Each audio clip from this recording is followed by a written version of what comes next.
Welcome to our very first craft session.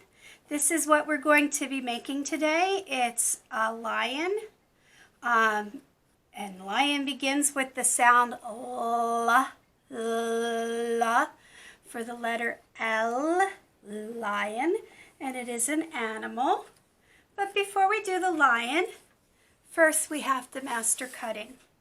This is one of the most simple activities for you to be able to do with your child. You need to start them off with a pre-cut rectangle like this, and we're going to talk about the way that we hold scissors. When we teach cutting in school, we talk about both the scissor hand and the paper hand. Of course, if your child is left-handed, this will be the scissor hand.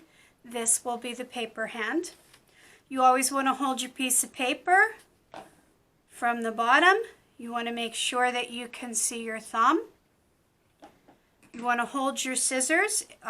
If you've got a pair of scissors that has a larger hole and a smaller hole, your thumb goes into the smaller hole, two fingers go into the larger hole. So we've got our paper that we can see our thumb. We don't want to hold it too far over. We also don't want to hold it way too close because we might risk actually snipping our fingers. It's really important to keep those fingers closed up, not so tight that you're going to be tense, but keep them closed in there so that you do not snip your fingers. So you're going to hold your scissors so that you can see your thumb sticking up. I have a pair of scissors that's a little bit sticky. Just kind of the luck of the grab. I grabbed the pair that was a little sticky. You might want to have your child just practice opening and closing the scissors. You want to make sure that they are not cutting on the tip of the scissor because they'll have to open and close it more often. Believe it or not, the sharpest part of the scissor is actually way back here where the blade is. The kids kind of tend to think that it's up on the tip. The truth is the inside of the scissor is so sharp that you can cut paper with it. That's how you could tell it's sharp. So we're going to open our scissors. We're going to insert that paper way back near the back part of the sharp cutting area. We're going to close, and you should be able to snip in one or two strokes here. So sometimes paper gets caught. That's okay. It's going to be a little bit of an adventure for them. Sometimes with first cutters, they tend to turn their scissors as they're cutting, and then it's very difficult for them to cut. You always want to remind them to keep their scissors nice and straight up and down, cutting always on that sharp part. You'll notice I move my paper each time I cut.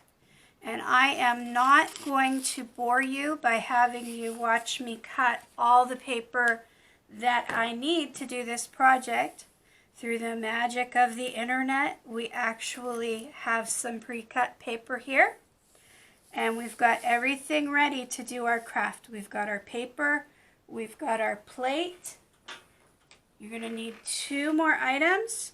You're going to need a bottle of school glue, and you're going to need a marker. In the center part of your plate, you're going to draw two circles. Those are going to be Mr. Lion's eyes. You're going to color them in. For our younger students that don't know what a circle is a round shape. It has no flat edges. And then we're going to draw a triangle. We're going to start with just a straight line like this. And then we're going to make two little lines coming down. Triangle has three sides. We're going to color in the triangle. You do not want to use a Sharpie with a child. You probably want to use a water-based marker. I just tend to do everything with these Sharpies. We're going to draw just a little hook. We're going to trace that line, and we're going to hook the opposite direction, and that will be our lion's little muzzle. If you want to give them some little freckles, a lot of times lions have whiskers that come out, and they've got those little dots where the whiskers are. If you want to draw whiskers, you certainly may do that. Now, if you've got a bottle of glue that's like mine and it's a little bit on the empty side, you're going to want to make sure that the top is closed and that you give that glue some time to drip down and to get into the top so that it's easier to work with. And then you want to open it. Make sure there are no clogs. I know this is kind of gross, but you might want to pick off the little glue clog thing there. Make sure. If you want your child to glue, one thing that I always teach children when they glue is a cute little poem called Dots Not Lots.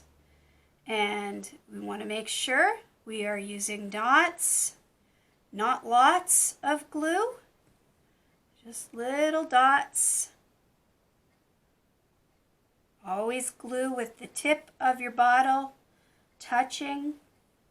If you would rather handle the glue for very small children, it's easiest to just go around in a little circle, making sure that that tip is always touching.